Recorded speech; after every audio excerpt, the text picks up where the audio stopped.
And welcome back to another BobBlast. Hi, I'm Bob Burridge, and this one is all about what color should I make the background? I hear this question all the time. Let me tell you the short, quick answer to that one. You take the main color, you add this complementary color to it, add a whole lot of white, and somehow that works. At least for me. Let me just show you some of the things I'm doing here.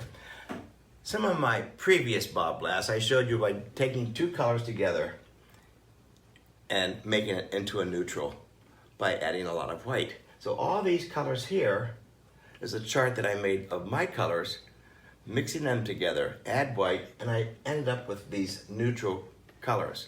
I suggested that on my last BobBlast that you make your own chart. With that, the knowledge becomes pretty clear after a while. Here's blue and yellow. Who would have ever thought it would have been this beautiful color here? Adding lots of white to it. And that becomes the background color. Here's a good example of that. There's your yellow. There's your blue. You put them together. Bam, look at that background. Kind of nice and simple and quiet. And it makes the flowers come forward. So if you want your product or the image to come forward, it's raw, straight color. And of course, the colors to recede would be a neutral. So neutrals tend to recede in a situation like this. Here's some more. Here's some purple and green. You wouldn't have never thought it made that color beautiful gray color.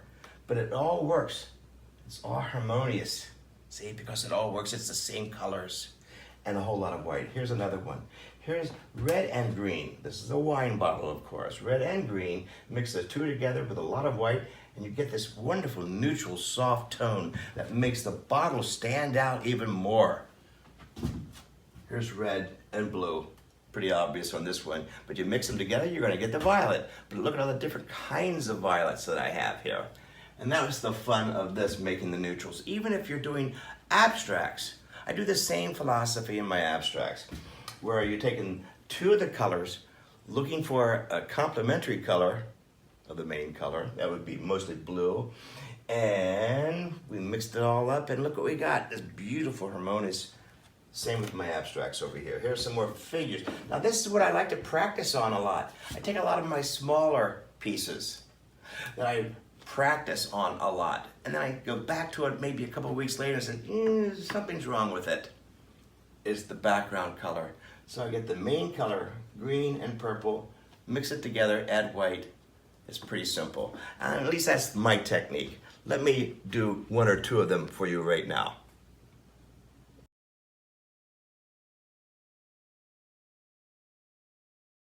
So these are my small 6 inches by 6 inches warm-ups every morning.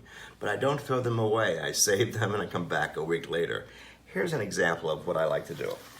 This is a small warm-up painting. It's mostly violets and green. So that's what I already have out here on the table.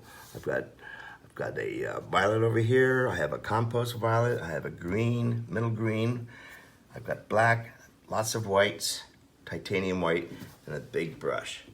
Again, this is just to make the figure more important. Right now, everything is important because it's all screaming at you with solid colors. So I'm gonna wet my brush, take some of that purple, mix it all up, mix some more up.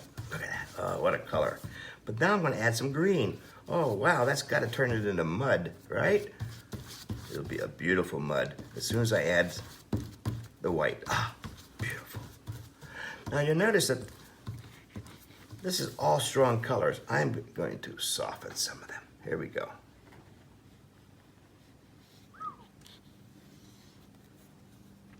Make the figure stand out even more so.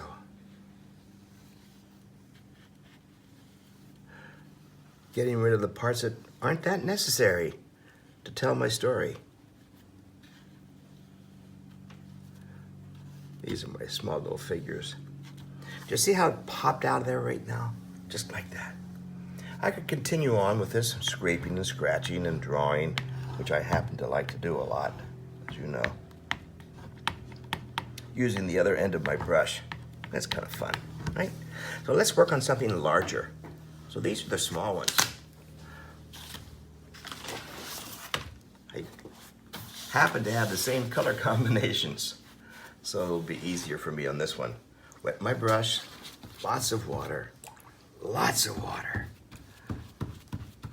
I find we don't use enough water. It should flow, the paint should flow off your brush. Add more white, a lot more white, because I really want this to pop out. So that means I need a lot of contrast. Add a little bit more green to that. Whoa, now that's one of the nice things about mixing on the table. Do all your mixing here, not on the paper. So you get the color you want, not just put up with it, but this is the color you want. I'm going to add even more green and more white. Oh, that's the color I want now. Really mix it up. More water. Again, there should be a big glob of color that just flows off the brush. Here we go. Watch how this is going to pop.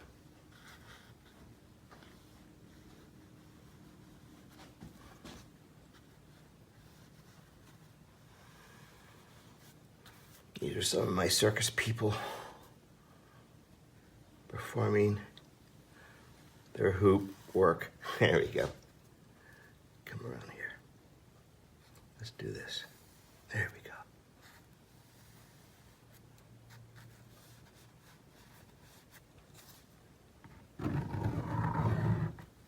There. Pretty simple, huh? But I happen to like to paint this way. Look at that. There's a lot more I can do to this. But this video is strictly talking about the background color. So I'm going to stay focused on that. There you go. So see how it pops now? It's a lot better. Now, with the same brush, same paint on it, I could come back in here with those two main colors again. Whoa. Purple and green. By adding a little bit of green to this, again, see how homogeneous it feels together. It feels so right about now. I'm going to add a little bit of black, just to make it pop even more. And that's it. See how simple it is to simplify the background, get rid of the colors that aren't working for you, and utilize the dominant color, go across from the color wheel, whether it's my color wheel or the standard color wheel, and just use the other color, the complementary color, as they say. But it's the color opposite to the main color on the color wheel. That's the important part, whosever wheel you use. And add a whole lot of white to it, mix it all up, it'll turn into a beautiful neutral. And I'll see ya at my next BobBlast. Take care.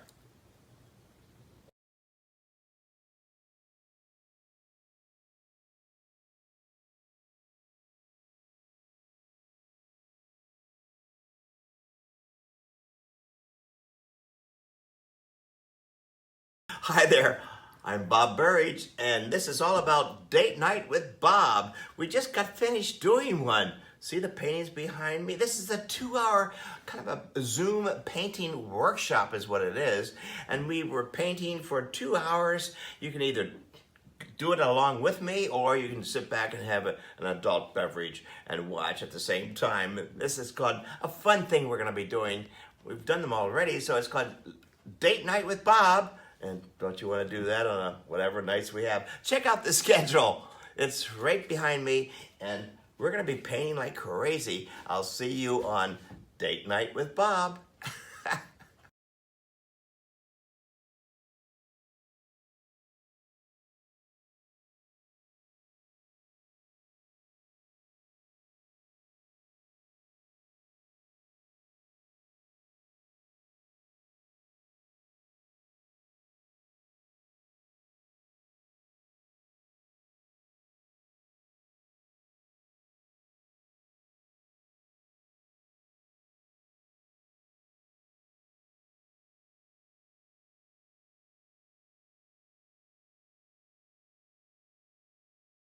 Hi there, this is Bob Burridge.